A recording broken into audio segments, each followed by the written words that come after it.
C'est le système de défense de l'Iran qui a été décapité avec notamment la mort du chef des gardiens de la Révolution, vous savez, ce bras armé du régime, le général Hossein Salami, et celle du chef d'état-major des armées, le général Mohamed Bagheri.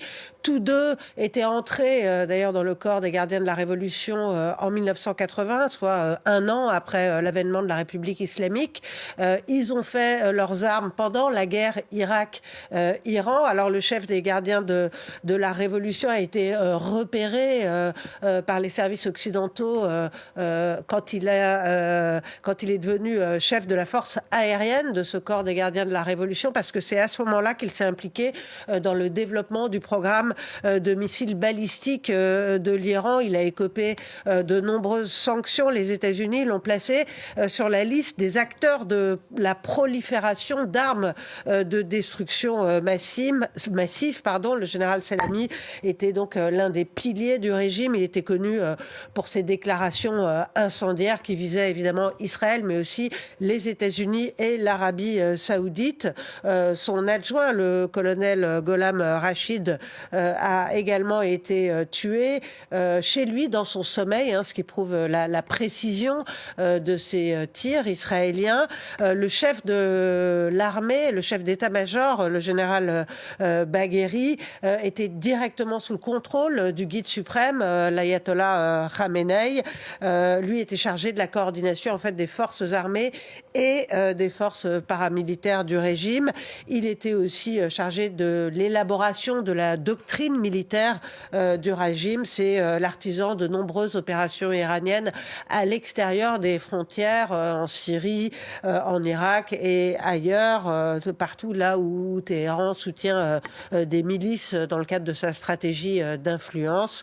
Il a eu aussi un rôle important dans le développement du programme balistique iranien. Et puis il y a eu donc la mort de ces 6 scientifiques qui travaillaient sur le programme nucléaire iranien, et notamment celle de Feredoun Abazi, ancien directeur de l'Organisation de l'énergie atomique. Et qu'en est-il maintenant de l'impact sur les sites nucléaires iraniens? Alors c'est surtout le site de Natanz qui a été frappé à plusieurs reprises. Un site qui est composé de 2 bâtiments, l'un à l'extérieur et l'autre beaucoup plus difficile d'accès, qui est souterrain. C'est le site où sont regroupées les centrifugeuses, ces machines chargées d'enrichir l'uranium. Il y aurait 10 000 centrifugeuses dans le site de Natanz. Alors le site enterré n'est normalement pas à la portée des munitions dont est censé disposer Israël.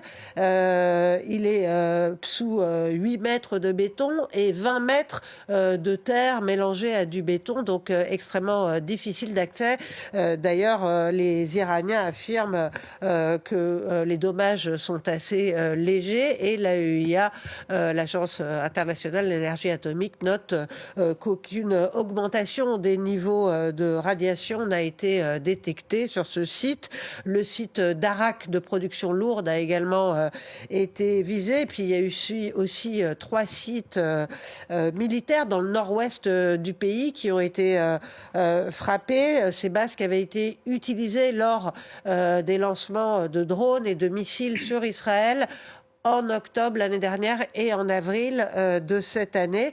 Les sites de Fordo d'enrichissement d'uranium et d'Ispahan, dans le centre du pays, n'auraient en revanche pas été touchés selon l'AIEA. Merci beaucoup, Anne.